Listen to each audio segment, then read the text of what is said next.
Welcome to One Take Wine. What are we even doing here? Drink 4 wines, talk about 4 wines, taste 4 wines. 3 of them have been open overnight. 1 of them I opened this afternoon. It is that time of year. There's a little chill in the air. A nice warming, sunshiny bottle of something would be great, but also a wine of stature for me is very important. I also feel like I've neglected Bordeaux lately. Why don't we start with the first wine, which is not a Bordeaux. It's a little something white, because I had to have a little white. White, but turning gold. There's all kinds of nuttiness going on in this one. You can see the age already, right?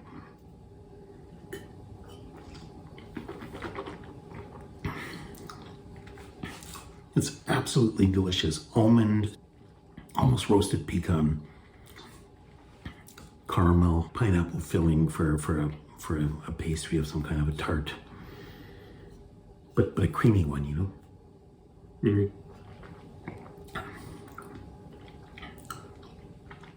Doesn't have a ton of heft, but it is round and open and generous. It's à point. This is a 2008, my beloved white 2008s, and it's just the basic Meursault from Jadot. And it's not on par with the Boyau, but this was 30 euros at auction. Why would you even sell this? Why not just drink them? They give so much pleasure. Maybe you just don't like aged white Burgundy, you know, when it should be drinking. It's probably closer towards the end of its drinking window than in the beginning of it, but even so, I mean, it's still got a little ways to go. It really makes you salivate for what the bigger wines can do, you know. I know the Coton Chalamet is always fantastic from here. All right, let's jump into the reds. A bit of a younger color to this. I don't know if you can tell or not, but it's kind of a purplish, little purplish around the edges. Very, very sweet. Black fruit, hubba bubba. But you know, it's more blackberry. It's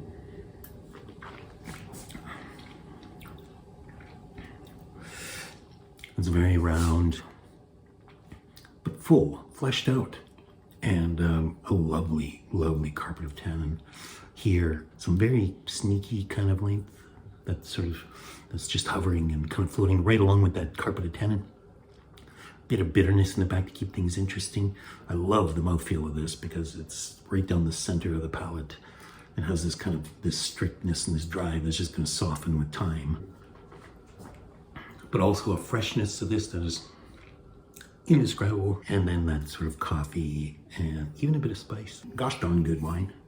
2016 Chateau D'Issan. Chateau D'Issan I'm not so familiar with. I haven't drank a lot of them, but I had the 2020 not so long ago. I really liked it. I saw the 2016 being my favorite vintage of Bordeaux in recent years at least. Couldn't resist at the price, under 50 euros, or right around 50 euros. They're a third cru, classé, which is, you know, it's low on the totem pole, but so is Palmer. And Palmers go for, what, 300 euro a bottle now. It's maybe not as good as a Palmer, but considering the price difference, would I want 1 bottle of Palmer or 6 bottles of this? I'd like to have both. It's clean, it has stature, it has potential. I mean, you can taste how young it is and how much further it has to go, and yet it's still accessible already. Second wine. What do we have in the glass? A much darker color, you can see. Almost black cherry color.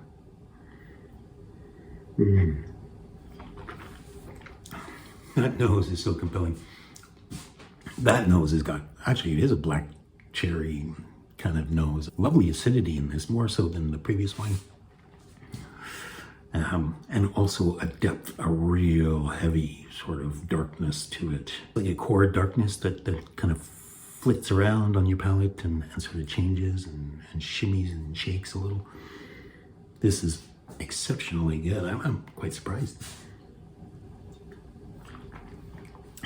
Very open for business right now. Easily 10 more years, 20 maybe. So generous and fruity, and I thought it would be a lot stricter, and it is tannic, but soft tannins. Tannins the way I kind of expect them for this type of wine, plummy and generous and lush. Chateau L'Évangile, 2011. I buy the off vintages, obviously. No, I buy the good vintages too, but I mean, the off vintages are affordable. The good vintages, too much money. It was more than Chateau D'Issan, but still quite reasonable for what it is. It is Chateau L'Évangile, one of the great Pomerols, and it's drinking absolutely fabulously. This is really, really good. I think 2011's, I'm going to keep my eyes open on a little bit. This is probably a good wine to start drinking now, and while you're waiting for your 16s and your 15s and your 10s, some of the bigger vintages to kind of round into form. This is super good drinking. It definitely makes you hungry. I was just recently in France, and I came back with some duck that had the foie gras, the medallion in the middle of it. So the second you put it in the pan, it just melted away and, you know, cooked in all this crazy fat. And then I cooked some green beans in that fat, and I drank a glass of this. And I can tell you, that was a marriage made in heaven. I made a red wine cherry sauce, some homemade stock, the works. Went to town on this thing. There's some mushroom in here. There's some umami. There's some, yeah. But the fruit is so, that's the surprising one, that the fruit is so sweet. It's so plummy, so juicy plummy, you know. This last one, also quite a dark color, not quite as dark as the Pomerol. This is a much, much higher toned wine. Very, very perfumed and sexy. And oh my gosh. A little bit of green pepper. And that graceful lift of sweet fruit and herbaceous pepper. I find that this wine is closer to some of the old American Cabernets from the 90s. But it's classier.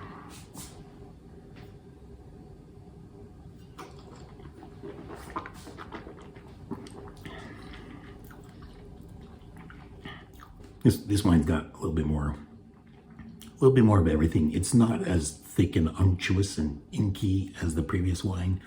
It's not as rainwater fresh, you know, sort of clean as the first red wine.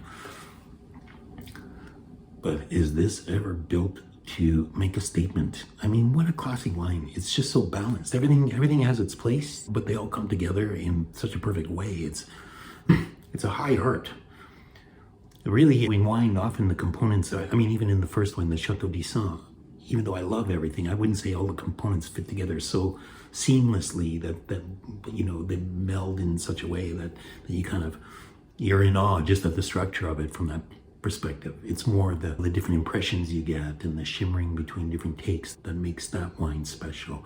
Then with the Pomerol, it's the depth of the fruit and the darkness in it and that kind of compelling, taking you on a journey into the past and the history, if you want to get all poetic about it. But this is elegant. It's putting a pair of gloves on and getting ready to play the piano. It's absolutely stunning. Grace, that's the word. It is blackcurrant and clean, precise. Not a dirty or sharp edge anywhere in this. It opened up with a kind of, yes, I'm here. You could really smell it. It kind of blew up in the kitchen a bit. It's in a decanter right now, and it's kind of settling down to decide how it's going to present itself and reintroduce itself back into the room, how it's going to come out and say hello and pay its respects and share its joys with me. So how do you pick between the four of them? The Meursault, it's a no-brainer. I mean, at the price, if you ever see it at auction, you know, at around 30 euros or something like that, or even 35, 40 euros, you should just buy them. I mean, it's Meursault, ready to go. Well, someone's already aged it for you. Chateau D'Issan, surprise for me. Completely out of the left field. Somehow or other, D'Issan slipped under my radar.